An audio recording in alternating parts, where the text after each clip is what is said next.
ರಣಧೀರ. ನೀನು ಯಾಕೆ ಬಂದಿದ್ದೀಯ ಅಂತಲೂ ಗೊತ್ತು, ಏನು ಕೇಳ್ತೀಯ ಅಂತಲೂ ಗೊತ್ತು. ದೇವರ ಮನಸ್ಸು ಮಾಡಿದ್ರೆ ಯಾರ್ಯಾರಿಗೆ ಎಂತೆಂಥ ಸ್ಥಾನಗಳನ್ನ ಬದಲಾಯಿಸ್ಕೊಡ್ತಾನೆ ಗೊತ್ತಾಯ್ತಾ? ನೀನು ಮೊದಲನೇ ಸಲ ಬಂದಾಗ ನನ್ನ ಬಂದೂಕ ಬಿಡಿ ಬಿಡಿಯಾಗಿ ಬಿದ್ದಿತ್ತು. ಎರಡನೇ ಸಲ ಒಟ್ಟಾಗಿದ್ರು ಹಣವಾಗಿತ್ತು. ಆದ್ರೀಗ ತೋಟ ಸಮೇತ ಸಿದ್ಧವಾಗಿದೆ. ನೀವು ನೆನೆಸಿರೋ ಹಾಗೆ ನಾನಿವತ್ತು ರಣಧೀರನಾಗಿ ಬಂದಿಲ್ಲ, ನಿಮ್ಮ ರಾಧಾ ಕರೆಯೋ ಮುರಳಿಯಾಗಿ ಬಂದಿದ್ದೀನಿ. ಮುರಳಿ?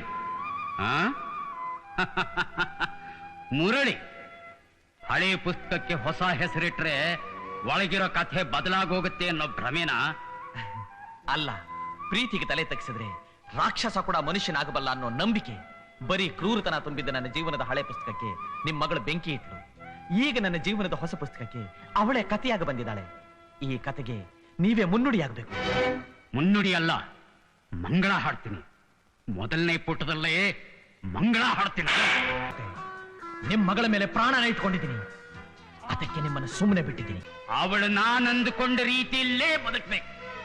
ಅವಳು ಬದುಕೋದನ್ನ ನೋಡಿ ನೀನು ಕೊರಗಬೇಕು, ಕೊರಗಿ ಕೊರಗಿ ಸಾಯ್ಬೇಕು. ಸಾಯೋ ರೇಸ್ನಲ್ಲಿ ಈ ರಣಧೀರ ತುಂಬಾ ಸರ್ತಿ ಗೆದ್ದಿದ್ದಾನೆ ಮಿಸ್ಟರ್ ಜಗನ್ನಾಥ್. ಹುಲಿಗೆ ಹಸುವಾದ್ರೆ ಸಾಯುತ್ಯ ಹೊರತು ಹುಲ್ಲು ತಿನ್ನೋದಿಲ್ಲ.